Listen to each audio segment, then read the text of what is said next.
Hello, students. In this session, we will look at the muscles of the posterior abdominal wall. This image shows the muscles of the posterior abdominal wall. Anterior to the psoas major lies the tendon of the psoas minor. Upper and lateral to the psoas major is the Quadratus Lumborum muscle. The Iliacus muscle, seen arising from the pelvic surface of the ilium, is related to the lower lateral part of the psoas major. Both the iliacus and the psoas major are covered by a common fascia. The genitofemoral nerve runs on the surface of the psoas major muscle. In the superior part of the Quadratus Lumborum, just below the diaphragm, the subcostal nerve emerges laterally.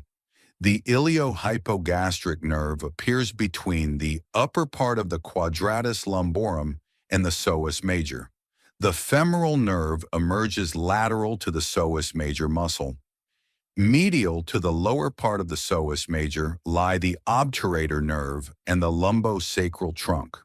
Finally, medial to the psoas major and lateral to the vertebral column is the sympathetic trunk. This image highlights the insertion of iliopsoas muscle. The psoas minor inserts onto the iliopubic eminence. Both the psoas major and the iliacus muscles insert into the lesser trochanter of the femur. The cut femoral nerve emerges between the iliacus and the psoas major muscles. The genitofemoral nerve runs along the surface of the psoas major. Medial to the psoas major, the cut external iliac vessels are visible. Also shown is the cut portion of the sartorius muscle, which originates from the anterior superior iliac spine. This image shows the nerves related to right iliopsoas muscle. Along the lateral border of the psoas major, three nerves emerge. From the upper lateral border arises the first lumbar nerve. From the middle lateral border emerges the lateral cutaneous nerve of the thigh.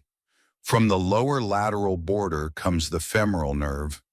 The genital and femoral branches of the genitofemoral nerve can be seen lying over the psoas major and psoas minor muscles. Along the medial border of the lower end of the psoas major, the obturator nerve and the anterior rami of the fifth lumbar nerve are visible. This image shows the nerves of the right posterior abdominal wall after removal of the psoas major muscle. At the upper part of the posterior abdominal wall, the median, medial, and lateral arcuate ligaments of the diaphragm can be seen. The iliolumbar ligament appears along the medial part of the iliac bone. Both the cut origin and insertion of the psoas major muscle are clearly visible. Medially, near the vertebral column, lies the sympathetic trunk. Just below the lateral arcuate ligament, the subcostal nerve is emerging. Also seen are the lateral cutaneous nerve of the thigh, the obturator nerve, the femoral nerve, and the lumbosacral trunk formed by the anterior rami of L4 and L5. The lumbar artery is also identified in the image.